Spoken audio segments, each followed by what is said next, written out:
Hello everyone, welcome to the session Sociobiology. Sociobiology is a relatively new branch of ethology which deals with the application of evolutionary biology to social behavior.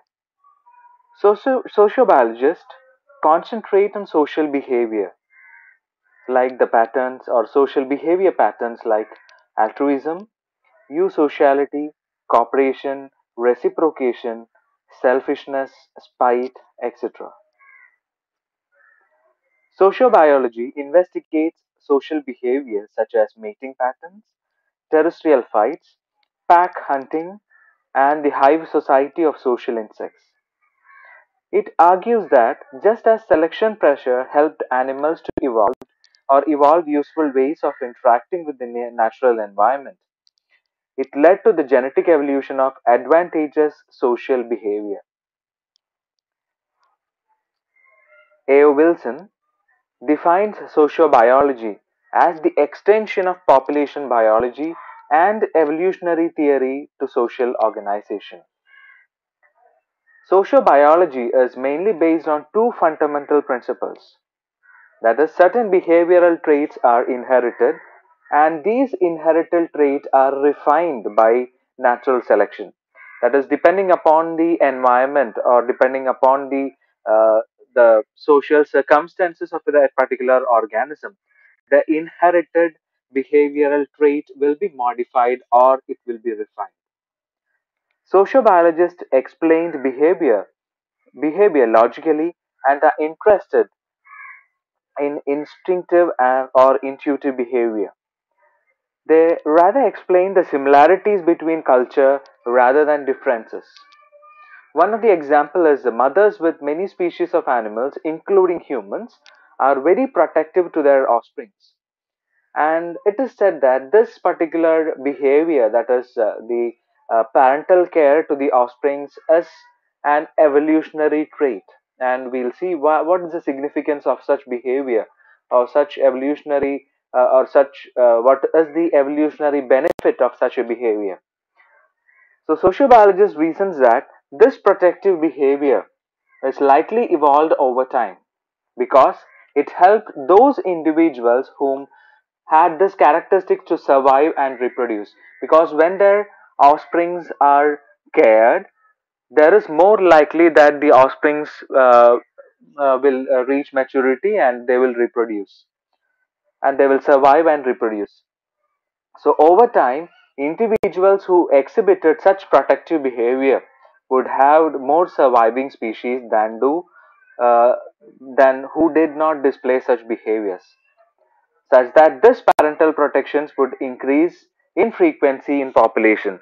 That means previously there might have been mammalian groups, even humans, which had a population where the female group or the mothers or one set of mothers, they showed protective care to the young ones, and there might have been mothers who did not care for the young ones. So what happened was those mothers who did not show parental care eventually lost their offsprings because of disease, because of predators, etc. They lost their offsprings. As a result, their genes, that means the genes which didn't show parental care, because genetics is also concerned with this. So the genes which were present in those mothers which did not uh, show parental care eventually got or it lost because they didn't have offsprings to carry that. But those mothers who showed parental care, what happened was that their offspring survived and they reproduced. And when they reproduced, this particular caring, the genes which help them in carrying the offsprings will be transmitted to generation and after generation. What happened was that that's why they say that the frequency of that particular behavior increased because at one point, if you consider both were of the same ratio, if you consider 50 percentage showed in uh, the very beginning or in the past, 50 percentage of females showed uh, caring behavior and 50 percentage did it. So after many generations, what will happen is this 50-50 ratio might change to something around 95-5, and eventually after many generations, it might be 100 percentage caring individuals and 0 percentage who do not care. So that is how evolution is changing the frequency, because the one particular behavior which didn't help them to survive, or which didn't help their young ones to survive, will gradually be lost uh, in the process of evolution. So accordingly, these over time, the individuals who exhibited such protective behavior would have more surviving offsprings than did those who did not display such behaviors, such that this parental protection would increase in frequency in the population. So, in this way, the social behavior is believed to have evolved in a fashion which is similar to other types of non behavioral adaptations, such as the fur or the sense of smell. So, accordingly, social behavior, or the following are some of the examples of social behavior. So we have mainly five different, or we are just restricting our discussion to five different types of social behaviors exhibited by animals, including humans, and they are listed here. So the first one is altruism. So altruism is a behavior. In every behavior which we are going to talk about, there will be a person who is doing the behavior, and there will be another person who either will be suffering from that behavior or will be benefiting from that behavior. So, in every type of behavior, what we are going to deal with will have uh, two partners, one who is showing the behavior and the other one uh, who will be taking up the result of that particular behavior. So, in the first one, altruism. So, altruism is a behavior that reduces the Darwin's fitness of the performing individual. As I said, there will be a person who is showing that behavior while increasing that of the recipient. So, in this particular behavior, which is called as altruism, so altruism is not a particular topic to be discussed in a small paragraph, because there are different types of altruism, etc. But restricting the topic to the point in our syllabus, uh, altruism is a behavior which is shown by an individual which reduces the fitness of that individual. That means it might be harmful to that individual, or that particular behavior will not have any positive impact on the individual which is showing the behavior. Okay, but it might increase the fitness of the recipient. Okay, so the one who's doing the behavior will not get anything from that behavior, but he is doing that for others benefit. So, such behaviors are usually referred to as altruism. So, there are different levels of altruism even in humans. So, it can either be in, if you take in animals, it can be for reproduction. A particular female is, what to say, reduction in personal reproduction in order to favor the reproduction of other animals. So, that is also an altruistic act, where it is not reproducing so that the other in the group can reproduce, is having a chance to reproduce. That is also an altruism. The person who is doing the act is suffering, but the other person is affecting or affected, or it is less concerned. So this particular act, which is called as altruism, is nothing but, you can confine the term or simplify the term to what is called as helping others. Okay, in this particular act, the individual who does the behavior will not get anything. So there are many examples. If you take even humans, there are many examples. If you take the example of Malala Yousafzai, so that is also an altruistic act. So she is a female or a woman education, or a female education activist. So she is doing that not for her sake. She does that particular act, that is also considered to be altruism, because she is protesting, or she is being, or whatever act she does, It is for the education of the other female group. So that is also considered as an altruistic act. Another example is Grete Thunberg, the girl who came in news in the recent past.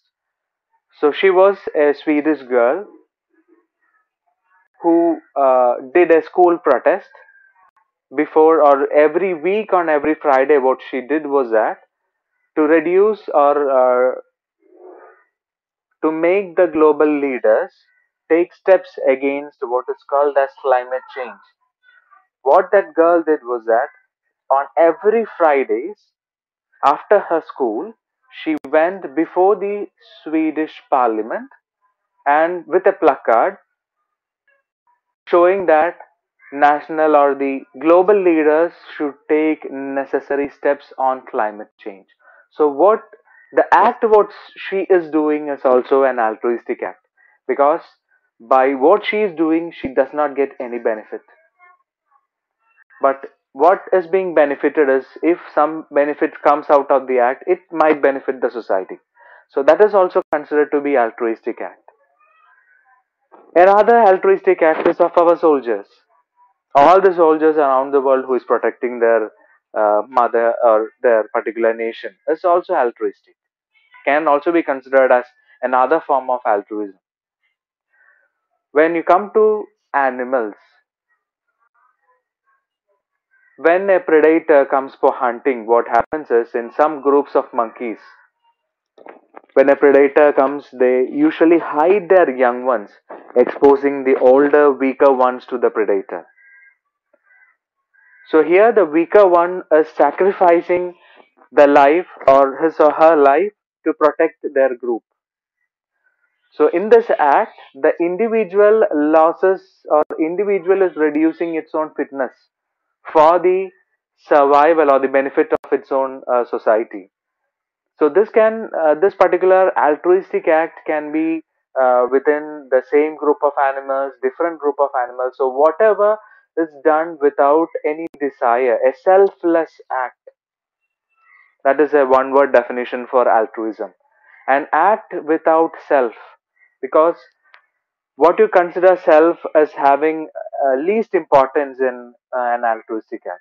Because you do that by risking your life. Helping an individual who is in accident or who's in an accident or who is going to meet accident. So when you are going to help a particular man, you do not think whether that might harm you.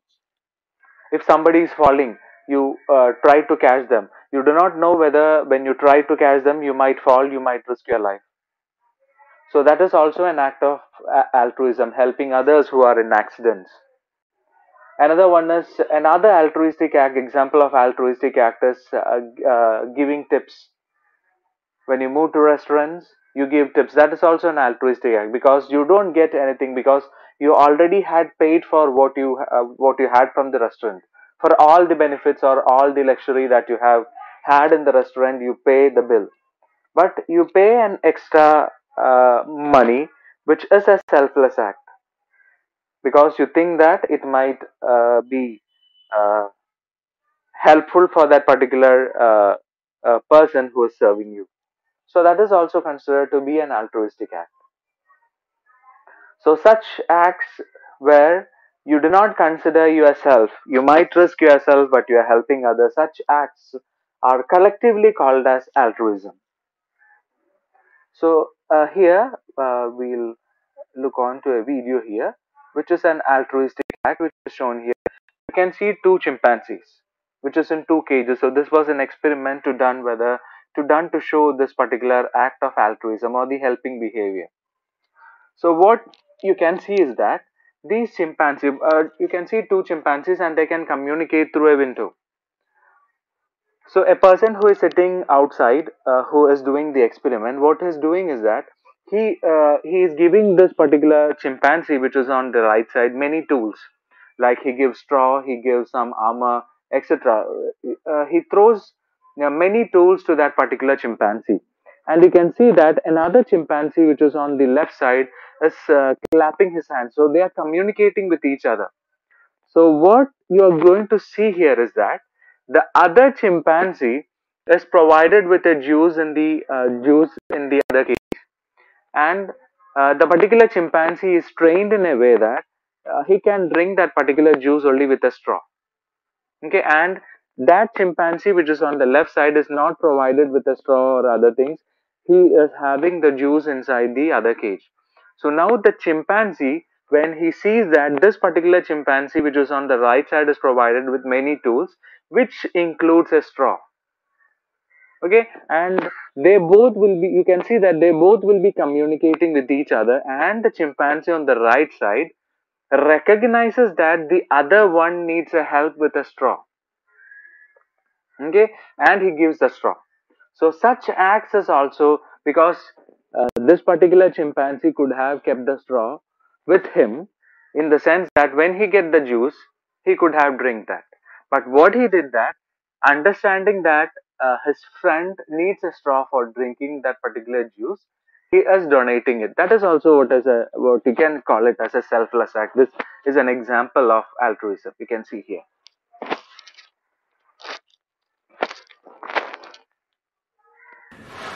So you can see the particular person will be opening the door, and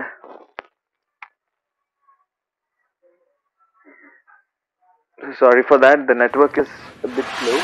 Yeah, he is providing with a kit of tools, which also includes many things like hammers, etc. You can see the other one is clapping. They are communicating with each other.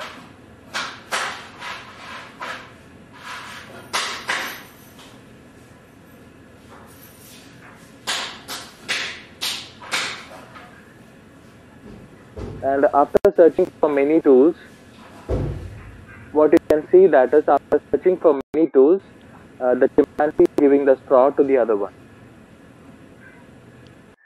The second type of social behavior is eusociality. In eusociality, one sacrifices one's own reproductive privileges to promote the reproduction in another related individual, and this is called as eusociality. So the presence of the non-reproductive caste in bees, termites, and wasps is an example of eusociality. In the beehive, female workers remain sterile to help their queen to reproduce. So this is an example of another type of, or the second type of behavior, which is called as eusociality. So here, what they in a social group, mainly this happens in the social group or social insects, in bees, wasps, etc. What they do is that the females, all the other females, they remain sterile throughout their entire life, so that the female is the only individual in their colony who can reproduce, lay the eggs, and rear the young ones. Moving on to the third type of social behavior, which is cooperation. So, cooperation is related animals help each other at the time of need. So, this particular cooperative behavior is seen in many mammals, like hunting dogs, wolves, etc.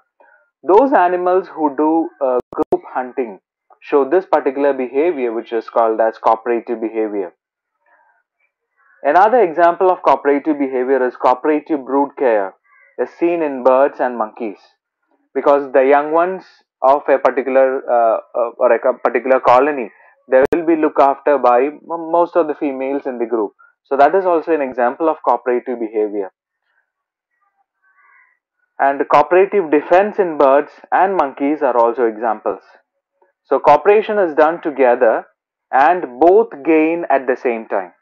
So when they hunt in groups, example of cooperative behavior, if you take hunting, when they hunt in groups, the advantage is that uh, they are sure that they can easily hunt down their prey, and both of them, if it is between two or it is between a group, they get the same share, or they get the share of the prey.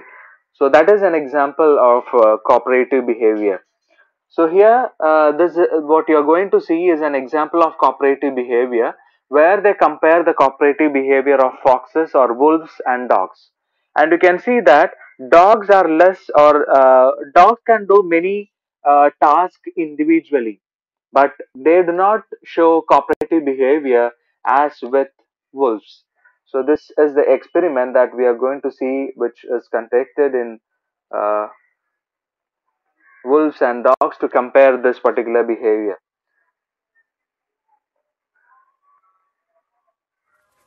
So here you Wolves can are see two absolute wolves, they come experts together. when it So comes to this teaming. particular experiment, what they have done is that they have put an a particular uh, uh, a table or a particular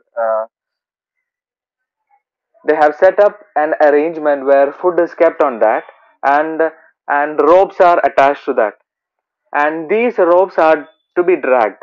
If only one rope is dragged, the food will not come outside. It has to be dragged, or the rope has to be dragged at the same time at both the ends so that food comes out. So this is an experiment to show what is called as cooperative behavior. That means both of the partners, they should or doing that, they should cooperate to get that. So what you are going to see is how wolves as well as dogs do this cooperative behavior. Just watch them work this So here rope you can see experiment in order to the get a two wolves, treat. they are coming, they are dragging at the same time, This so could they be so because that they they get the hunt food. in packs and even help So this rear is an each other's example of pups. They cooperative have to behavior cooperate. that you see Dogs? in wolves, but Well, you can see you the can case see for with dogs. yourself. Whether Okay, they're eating they human just sniffs garbage around or being and one fed of them is premium trying to get kibble, the they're food. dependent on people. They don't really Okay, need if to cooperate. you pull at one But end, don't the worry, rope will dogs just are move still on. wonderful. And they can do lots of things. Like sit, stand, So you can see dogs surf, can do many skate, different tasks, herd like sheep, they even do sniff for drugs and bombs. they sniff But around, they that's are all working sniffers, with etc. But humans. they Scientists do who not want to show understand cooperative what behavior changed like when wolves. wolves evolved into dogs decided to try a classic test to see how well dogs work with each other. The wolf Okay, pair here you can succeeded see two time after wolves. time. They The come dogs were together. lucky to do There's it also another once. experiment. The best wolves You could can even see that manage a one time wolf delay. reaches a Look particular at this target. one, He calls the other one waiting because for he his knows partner in order to only with complete the the other's task. help he can pull down the rope. You can The see rope this. pull test has been used for So all this is sorts of what is species, called as, this and is an lots of them experiment do to show what well, is called as like cooperating. these This is also parrots, shown in birds. You can see or here. One monkeys, touches that. So this is or in monkeys, elephants. and this is in How about elephants. these rooks? This is in crows. Sorry, dogs. Now, So nothing all is these are absolute examples of when what it is comes called to as wolves. cooperative behavior. So many animals, they show cooperative behavior, but many animals, they do not. Like dogs, they show less of this particular cooperative behavior. And the fourth one, or fourth example of fourth type of social behavior, is reciprocation. So reciprocation is helping animal to reciprocate help needed. That means uh, in this case also there are two individuals. That means if I help you now, I expect you to help me in another situation. That means when I am in need. That is what is called as reciprocation. So dolphins help the sick to come to the surface to breathe. And next time when the helping dolphins get sick, it will get the same help from the other group members. So this is what is called as reciprocation. Another example is looking after the babies of related individuals of the group. This is common in birds and zebras. That means other females, they help to look after the child, so that when the other person or the other individual, when it is having the offsprings, it gets help in taking care of the offsprings from the others of the group. So that is what is called as reciprocation. That is helping each other when they are in need. If I help one today, and the others will be helping me when I am in need, and that is what is called as reciprocation. Coming to the last one, which is selfish, the last type of behavior, which is called as selfish and spite. So the first one, we'll take the first one, which is called as selfish. So this particular behavior, which is called as selfish behavior, is mainly seen in langur groups. That means in langur there is a male which will lead many females, and only that particular male will have the chance uh, to give offsprings, or to mate with the females, and raise, or give the young ones. So what happens is, if a langur uh, defeats a particular male in a pride, and he takes over that particular group. That group of females might be having females who are lactating, who are having small or langur babies, which are feeding the mother's milk. So what this particular uh, uh, new langur who took over, or the new male who took over the group, what he does is that he will kill he will kill these particular young ones or the babies. And he does this in the sense that, so that is something which is called as selfish. We are now going to see why he is selfish about. So by killing the infants, the female stop lactating and starts ovulating, and the male get a chance to mate with her and create his own offsprings in his group. Or otherwise, what will happen is that he will be raising the offsprings which does not belong to him. So what he does is that he is ensuring that all the offsprings in the particular group is his own, and this is what is called a selfish behavior that is shown in langurs. Another one is spite. Spite is nothing but it is a fight, and that is what is called as a spite. An animal who gains nothing or even reduces its own fitness. That means when two animals they engage in fight, what they get is that the one who starts the fight, he gains nothing from that fight, or he even reduces, because there are chances that he might lose his life in that particular fight. So even reduces its own fitness in order to reduce the fitness of the other. So what he tries is he is trying to reduce the fitness of the other, and the condition is that he might not gain anything, or he might lose his life. He might reduce his own fitness, and what he is doing is he is trying to reduce the fitness of the other one, or the opposite one. So a fight between two males is an example of what is called as a spite. So this is the five different types of social behaviors we discuss here. And in the next session, we'll be discussing about the different biological rhythms which is seen in animals. Thanks for hearing.